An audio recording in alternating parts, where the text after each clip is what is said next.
right, so today we're going to do these two sections, algebraic functions and shifting, reflecting, and stretching graphs. So really, it's knowing the parent functions and their transformations.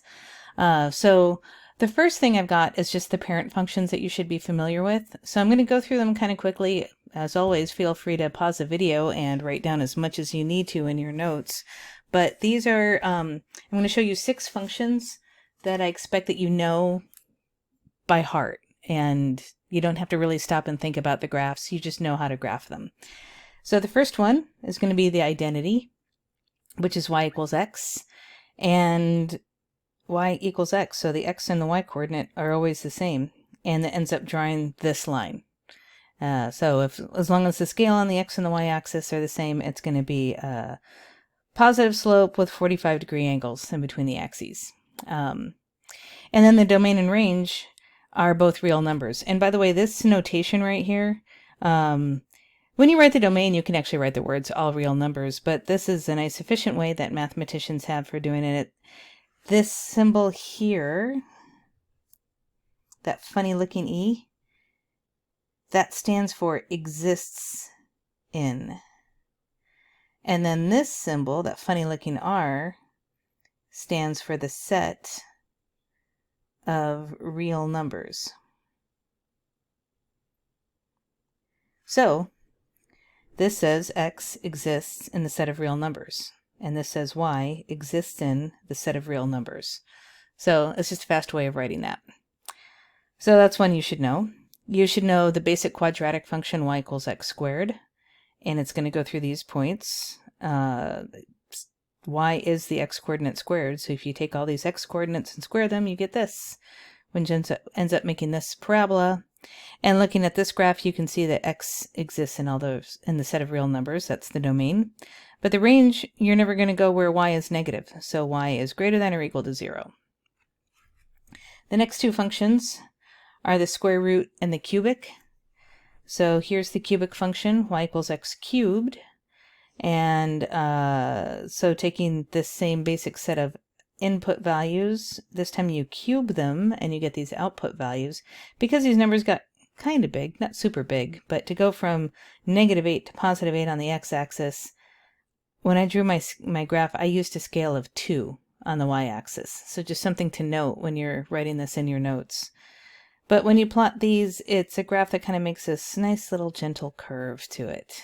And the domain and range are both a set of real numbers. The square root function, y equals the square root of x. This time we can't take the square root of negative numbers, so I used a slightly different set of numbers for the input. In fact, because we're going to take the square root of x, I chose numbers that are easy to take the square root of. You take the square root of all of these, and you get these values for y. It ends up being half of a parabola on its side. And so this time, the domain is only where x is non-negative. X is greater than or equal to 0. And the range is also y is greater than or equal to 0. You can see that from the graph. The last two that you need to know are going to be the absolute value function. Absolute value makes this v. So this time I went back to our good old-fashioned set of input values. But these would be the absolute value of all of those. So when you plot them, it ends up making this v with a vertex at the origin. And we have this domain and range. And then we have the reciprocal function. He's kind of the oddball of the bunch. So first of all, we can never have x in the denominator. So I didn't put 0 in here at all. And remember last class, we talked about how in order for a fraction to equal 0, the numerator has to equal 0. Well, the numerator is 1. It's not 0, which means y will never be able to equal 0. So I also didn't have 0 in the y. In fact, because x is never 0 and y is never 0, in this case, we end up with asymptotes. So they're right on top of the axes, so I didn't actually draw dotted lines where the asymptotes are. But typically, when you have a graph, you would draw dotted lines where those asymptotes are. And then remember, dotted lines are never part of the actual function. They're just there to help you draw the graph. And then this particular graph ends up making these two curves. In this case, they're called branches. This is actually a hyperbola. You don't have to know that, but we call these branches of the hyperbola. And they end up making these nice curves. It's actually, this is an odd function. It ends up having symmetry about the origin. So we have a vertical asymptote at x equals 0, which is the y-axis. And we have a horizontal asymptote at y equals 0, which is the x-axis. So the domain and range, x is never equal to 0 and y is never equal to 0. So like I said, these, expect that you know them by heart. So get used to them. They're going to be your friends. All right, so now let's look at graphing a piecewise function. How do we do that? So last class we looked at a piecewise function, and given its graph, how do you write the equation? But now we're going to go the other way around. So let's see how we do this. Let's take a look at this first piece, which is a line. Remember, think of that as y equals 2x plus 1. But it says only graph it where x is less than or equal to -1. Now there's different strategies for going about this, but x is less than -1. That's going to be over here on the graph, in this area. So now I'm going to think of this line, but only graph there. Now because it's a line, all we need are 2 points, and then it's really easy to draw a line. We know where the line's going to go through. So because x is less than or equal to -1, that where x is -1 is the end of the boundary. Let's plug in a -1. So 2 times -1 plus 1 is -1. And it's an equal to, so whoops, I'm going to draw a solid line or a solid dot right there. So I know that this line is going to go through that point, but I'm only going to draw it over here. So now because it's a line, let's think about slope. The slope of this is 2. So from this point we could go up 2 over 1, but that's in the direction we don't want to draw the graph. So another way to do it is to go down 2 and backwards 1. So it's going to go through those points. So I can just draw the line. Ooh, let's try to draw it a little better. Like that. So there's the first part. Now let's look at this one. Now it's actually going to kind of help with what we do in the next section for graphing this. But let's try to use what we've just learned in the last section. Looking at this, it's a polynomial.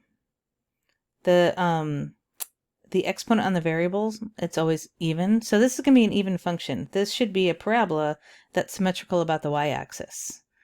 And since -1 and 1 are the boundaries, let's use those to help us draw the parabola. So from -1 to 1, so the graph is going to be just in this little narrow part. So let's see what that looks like. So when x is -1, 2 times -1 squared is 2, minus 1 is 1. So we're going to be up here. Whoops. And since it doesn't have the equal to, that's why I put an open circle. When x is +1, 2 times 1 squared minus 1 is still 1. So I'm going to be over here, which makes sense because remember it's an even function. We expected that symmetry about the y-axis. This time though I shaded it in because we have the equal to. So let's find in the middle where x is 0. 2 times 0 squared minus 1 is -1. So it's going to go through this point. So I'm going to draw a parabola that just goes through those points. So then we have that part. And then finally we have this part of the graph where x is greater than 1. So it's going to be over on this part of the graph. Now this time it's also a parabola. And unfortunately, I mean, maybe not unfortunately, but it also is going to be an even function. We can tell again it's a polynomial. The only variable on the exponent is even. So it's going to have symmetry about the y-axis, but where we're drawing it actually doesn't have symmetry about the y-axis. So this is just going to be part of the parabola.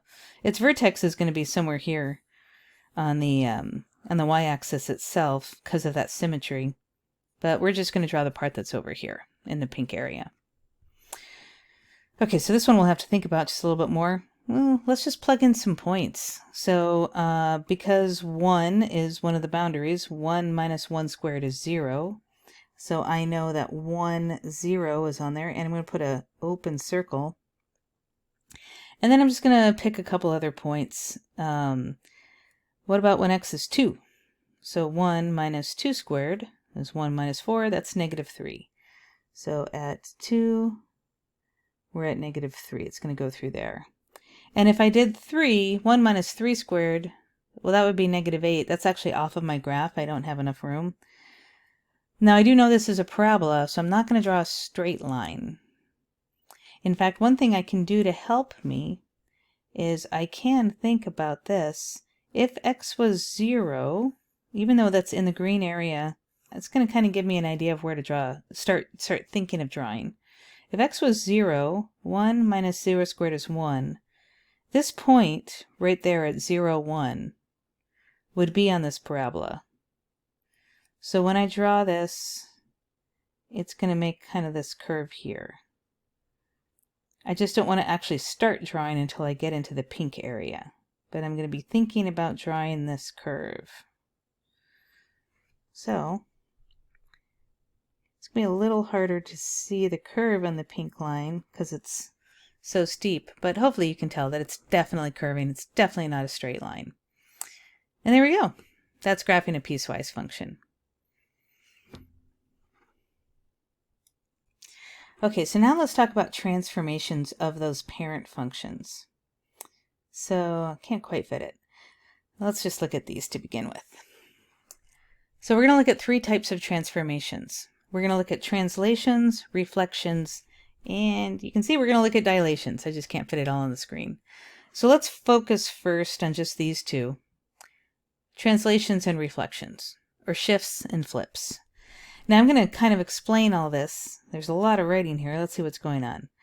Translations, you can spot because you'll see addition or subtraction in the problem. Remember, if c is a negative number, it'll look like a subtraction. So when you see addition or subtraction, you know it's a shift. And there's different ways of thinking of shifts. You can think of them geometrically or algebraically. It just kind of depends on the problem and honestly the person, whatever you're comfortable with. So that's why I've kind of got it both here. I have the algebraic way of doing it and I have the geometric way of doing it. And I've done that on every single one. The one thing to remember, this is just weird, but just go with it. Anything that happens to x is backwards. X is backwards. Just think about it that way. So this says x plus c. It's saying to add c to x. It's happening to x, so we're going to do the backwards of it. We're going to subtract c from x. So if you want to draw the transformation of this function, and you're given this one, take this function and subtract c from all the x coordinates. If c is greater than 0, it's going to be a horizontal shift left. And if c is less than 0, it's going to be a horizontal shift right. If we are adding c to f of x, which remember is the same thing as y, so now we're adding to the y coordinate, so we actually add to the y coordinate. And if c is greater than 0, it's a vertical shift up. If c is less than 0, it's a vertical shift down. So those are shifts. Reflections. It's all about negatives. And it's kind of, I mean, we sort of talked about it. We alluded to it last time with the even functions. So if you're negating the x coordinate, that flips about the y-axis. If you're negating the y coordinate, it flips about the x-axis. So you reflect about the y, you reflect about the x. Or if you think about it algebraically, this says to multiply x by -1, but it's happening to x, so think about it as dividing x by -1. This says to multiply the y by -1, so you're going to multiply the y by -1. Whatever happens to y, you do it as is. Whatever happens to x, do the backwards. And then finally dilations, which are really stretches and compressions. So this time we're multiplying again, but we're multiplying by something other than 1 or negative 1. So this says to multiply x by a, so you're really going to end up dividing the x-coordinate by a. And if a is greater than 1, it ends up being a compression. So rather than, usually when we multiply by 1, something bigger than 1 makes it bigger, but again, it's happening to x, so it's going to make it smaller. And so it's a compression. And it's a compression by a factor of 1 over a. Factor means multiply. So it's like multiplying by 1 over a. You can divide by a, or you could multiply by 1 over a. If a is less than 1, then it's a stretch by a factor of a horizontal stretch. And finally, if we're multiplying the whole entire function, or y, by a, then you multiply the y-coordinate by a. And if a is greater than 1, it's a vertical stretch, so imagine stretching it vertically. If a is less than 1, it's a vertical compression, so imagine it gets smaller vertically. Okay, so what does that really mean? I mean, this all sounds good, but what does it really mean? So let's put all this to practice. And that's basically what we're going to do now, is we're going to put all of these different things into practice. So again, I'll kind of go back here. You can pause the video. Sorry about my dog. You can pause the video and write these down if you didn't get them. And then you can pause the video again and get this down if you didn't get it already. But now let's take a look at our next example. Okay, so let's just take a look at this. This one actually has no parent function that corresponds with it. Most of this unit is about, or this homework assignment is going to be about specific parent functions. But right now, this is just kind of generic. If the blue is our parent function, then what does this mean right here, this green? Well, if you think about what was above, first of all, it's an adding, so it's going to be one of those shifts. It's happening to the x-coordinate, so we're going to shift along the x-axis, which means we're going to shift left and right. Because it says to add 2, we're going to think of the opposite, because we're adding 2 to x. It says to add 2 to x. You're going to think of doing the opposite, and you're going to subtract 2 from x, which moves to the left. So this is a horizontal shift left 2 units. And so all I have to do is take those points, shift them to the left 2 units, and I have my new graph. Shift to the left, shift to the left, shift to the left, and shift to the left. And this ends up being the new one. And there you go. So pretty straightforward. For people that might be colorblind, I'll kind of highlight this to show the difference between the two. So there we go.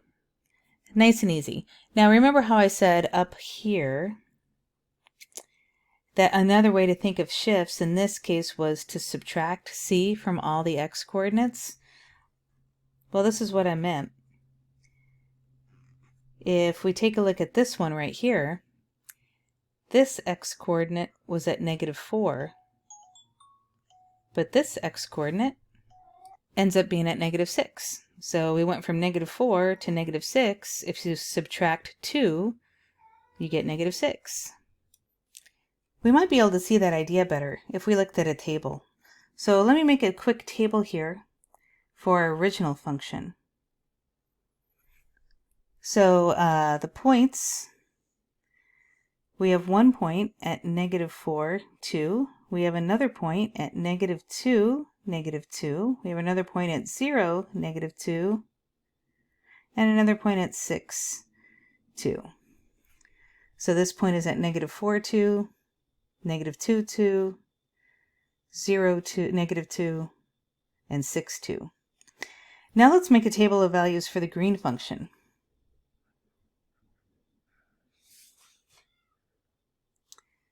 So this first point here, that first point was at -6, 2. This point here is at -4, 2. This point here is at -2, 2. And -2, -2, my bad. And this point here is at 4, 2. Notice the y-coordinates didn't change. It was only the x-coordinates. If you take each one of these x-coordinates and subtract 2, you wind up with those x-coordinates, because that's what this says. So you can think of it as a horizontal shift, left 2 units. You can also think of it as subtracting 2 from all of the original x-coordinates. Okay, so now let's look at the pink function. So this time, we're multiplying. In fact, we're doing two things. Think about what's happening here. We're multiplying by a negative, which means we have a reflection, and we're multiplying by something other than a form of 1, so we have a dilation. Now, this time it's happening to the y. So if we want to think about what's actually happening, we're negating the y-coordinates, so it's a reflection about the x-axis. And we're multiplying the y-coordinates by 3, so it's going to be a vertical stretch by a factor of 3. So it's a reflection in the x-axis, and it's a vertical stretch by a factor of 3.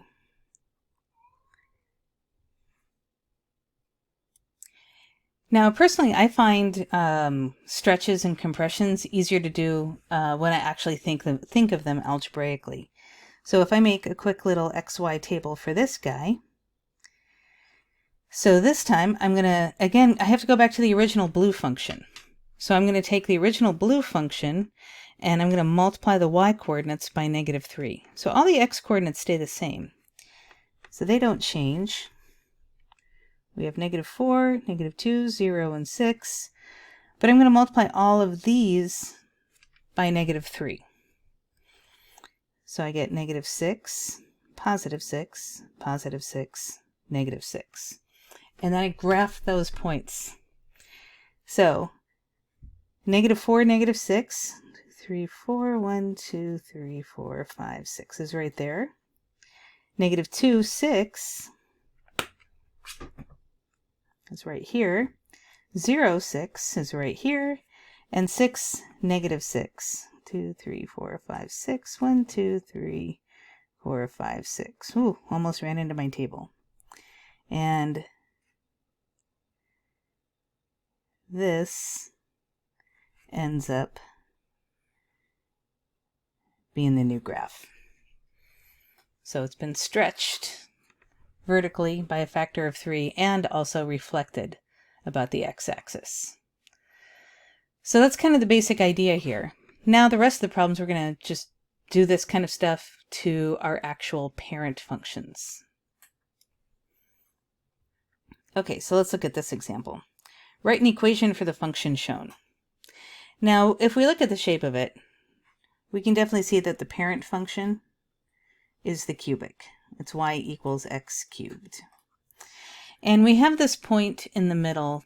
It's cubic functions don't have a vertex. We actually call it the point of inflection. This point right here in the middle, that's called the point of inflection. But we can see that point of inflection, it moved. It moved from 0, 0 to 1, 2. So we can see there's a shift. It went to the right 1 unit and up 2 units. So if we're going to think of this function y equals x cubed, and we go right 1 unit, up 2 units. Well, going to the right would normally make us think of adding 1 to x, but remember, when we go to write it in the function, it's backwards. So we're actually going to subtract 1 from x. But it says to go up 2 units, so we're going to add 2. to the end. But the one thing this doesn't take into account, I should actually leave this, is we don't know if there's a stretch. This one's a little hard to see if there's a stretch. Sometimes it's really obvious to see if there's a stretch and what it is, but sometimes it's not. So there is another way that you can find what that value of A is if you can't see it geometrically, if you can't see it visually, and that's algebraically. They did give us another point on this graph.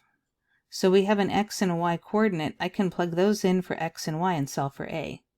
And so that's what I'm going to do in this case. So I have 3 for y, 3 for x, and let's just see what happens. If I subtract 2 from both sides, I get that. And then 3 minus 1 is 2, but I square it, so it's going to be 4a. So a is 1/4. So it turns out there was a vertical compression. It was just really hard to see. So the graph is y equals 1/4 x minus 1 cubed plus 2. So again, what we could easily see was the shift, because we looked for that key point, that pivot point right there, the point of inflection. So we could see a shift of right 1 unit and up 2 units, so we could find these values. But we just couldn't easily see A, so another way of finding it is you can go ahead and plug in points. All right, let's look at another one. This time we're given the function, so now let's describe the graph. So we can see the squared in there, so we know what our parent function is. You always want to identify what the parent function is. Parent function is y equals x squared. Now then we have some things going on. We have quite a few things actually. Now there's a little trick here, and I'm going to go back up to, whoa, I went too far. I'm going to go back here. The one key thing is right here. Notice this shift is only adding or subtracting to x. Only to x. What I have in this problem is I have a 2x. So whenever you have a coefficient of x, the first thing you need to do, factor that out.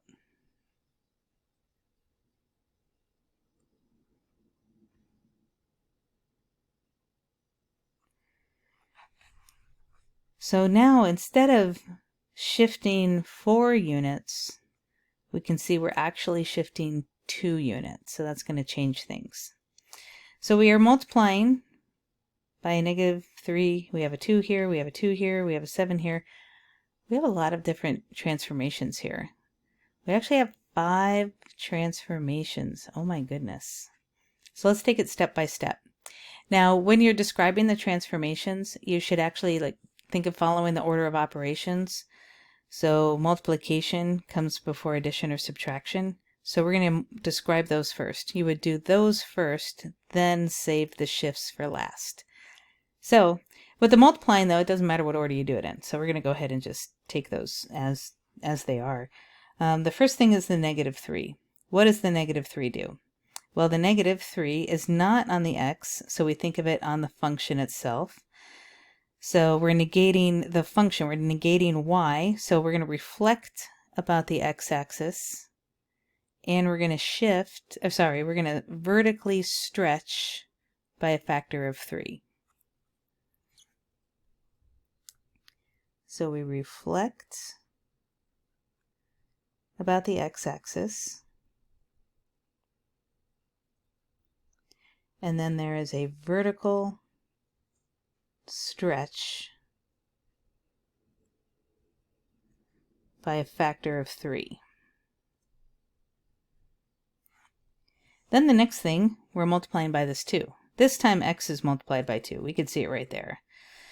So it's going to, remember, whatever you do to x, it's going to be backwards. So we're really going to divide x by 2, which would make it smaller. So it's going to be a horizontal compression. We have a horizontal compression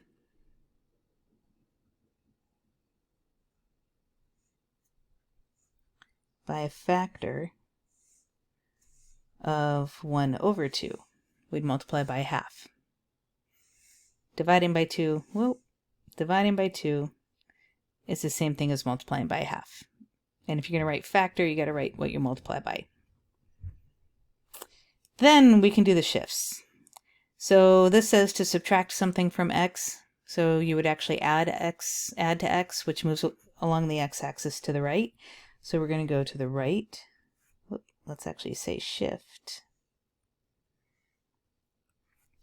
Shift right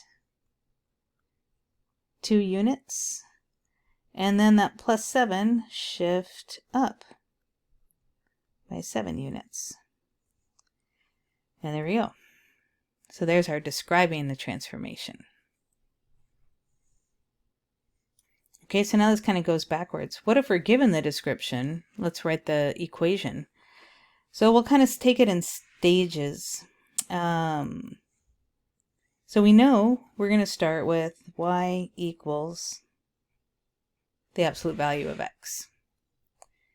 But the next thing, it says to reflect in both axes. And I just realized I spelled that wrong. This is the plural. So that should say ES. So we're going to reflect in both axes. That means we have to negate both the x and the y. So we're going to negate the function and we're going to negate the x. So that goes with the yellow part. Then it says a horizontal compression of a factor of 1/2. Now horizontal, that means along the x-axis. So we're doing something to the x, but remember whatever happens to x is backwards. So rather than multiplying, this says to multiply by 1/2. So we're going to do the opposite, which is to multiply by 2. We just saw that in the previous problem, and that's on the x-coordinate. And then it says to shift 2 units up. So shifting 2 units up, that just adds a plus 2 on the end. And then, finally, we go 1 unit to the right. So that's going along the x-axis. But since it's to the x, we're going to go backwards. And we're actually going to subtract 1 from the x. And that goes along with that. And I'm just going to go ahead and distribute that -2. And there's our answer.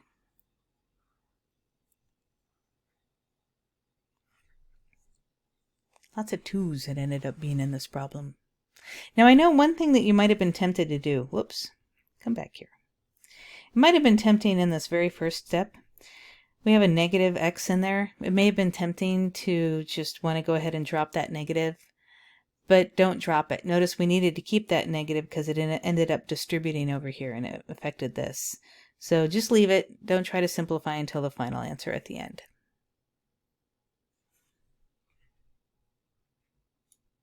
All right, so let's see what's next. Oh, look at that. There's nothing left. You guys made it to the end. So your homework is going to be all practicing this. This idea of these different transformations.